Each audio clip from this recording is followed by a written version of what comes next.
السلام عليكم ورحمة الله وبركاته.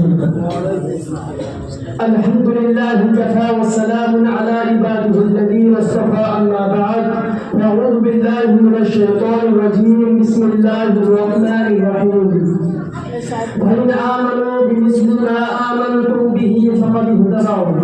وقال النبي صلى الله عليه وسلم أصحابك النجوم وبأيهم اهتديتم اهتديتم. صدق الله العظيم.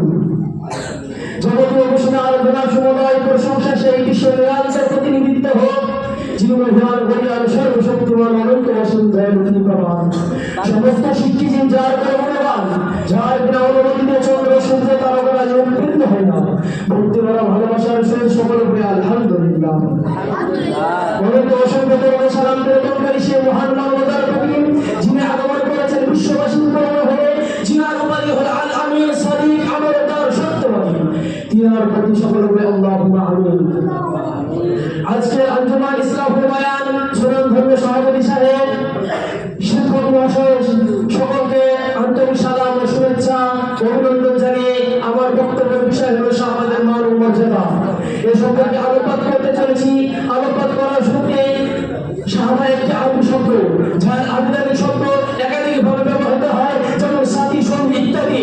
ইসলামের পরিভাষায় সাহাবী ওই সমস্ত মহান মানুষদেরকে বলা হয় যার পুণ্যকে বলা হয়, যার পাপ কার্যকে মুছে দিয়ে ইমানের নূরে রঙিত হয়ে পরকাল ভ্রমণ করেছে, ইমানের দৌলতে পরকাল ভ্রমণ করেছে। সাহাবা আল্লাহ তাআলার প্রিয় পাত্র হিসেবে আবুল হাবিবের প্রিয় পাত্র, তারা জাতির মুক্তির দিশাহারায় আল্লাহর প্রদত্ত বিধান আলোচনার অধ্যায় করেছে। তাই প্রিয় নবী সাল্লাল্লাহু আলাইহি ওয়াসাল্লাম বলেন, আপন ভগবান মুক্তার ভেতর সাল্লাল্লাহু আলাইহি ওয়াসাল্লাম বলেন সাহাবায়ে কেরামের শিক্ষিত বলে শ্রেষ্ঠ। তাই সর্বপ্রকার পরীক্ষায় উত্তীর্ণ হয়ে রাসূল করিম সাল্লাল্লাহু আলাইহি ওয়াসাল্লাম বলেন আসহাবিকান নুজুম ওয়া বিআইহিম ইহতাদাইতুহুম। অর্থাৎ আকর্ষণের স্তরে উঠা মানবতার ঘোষিত হলো। সুতরাং শাহওয়া হলো ইসলামের সূচনার লগ্ন হতে ভ্রমণ করে বিশ্বাস পর্যন্ত শুভকামনাকারীদের জন্য অমূল্যবান আল কোরআন ও হাদিসের পঠন পাঠনে এর ভাষা নবী মুহাম্মদ সাল্লাল্লাহু আলাইহি ওয়াসাল্লামের পরিচিত হওয়ার মাধ্যম হলো সাহাবায়ে কেরাম।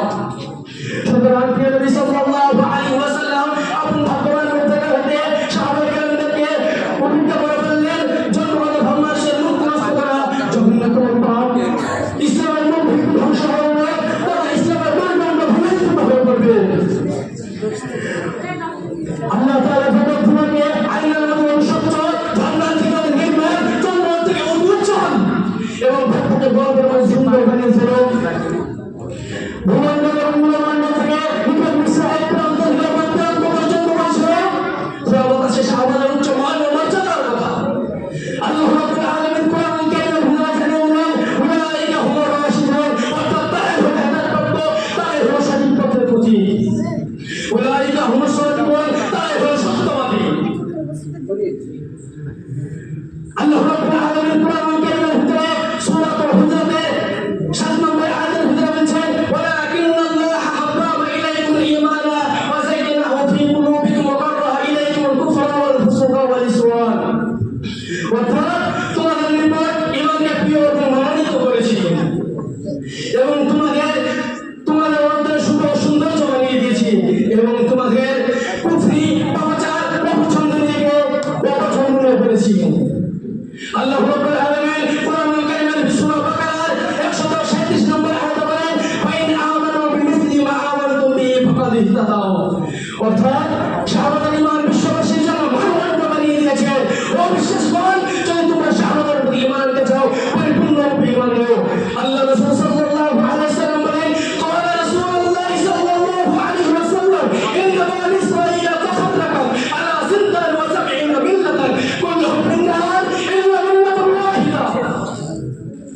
অর্থাৎ রাসূল করিম সাল্লাল্লাহু আলাইহি ওয়াসাল্লাম শাহাদাতকে সম্বোধন করে বললেন আমার সাহাবারা বনি ইসরাঈল সম্প্রদায় তারা নিজেদের মধ্যে মতভেদ সৃষ্টি করে তারা 72 দলে বিভক্ত হয়েছিল।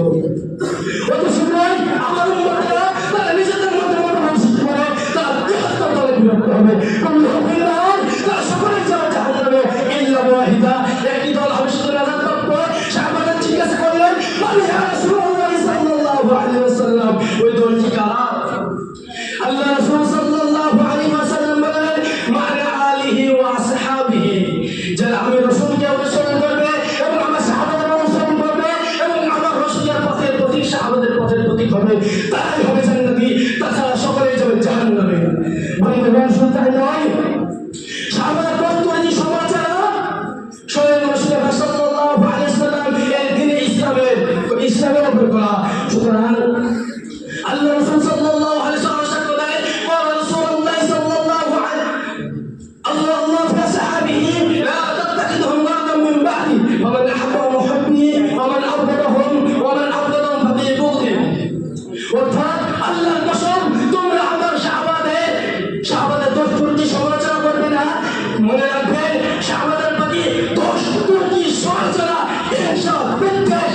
যখন বলে তোমরা যদি সাহাবাদের প্রতি দস্তুরটি সমালোচনা করো, স্বয়ং রাসূল পাক সাল্লাল্লাহু আলাইহি ওয়াসাল্লামের উপর দস্তুরটি সমালোচনা করা হবে।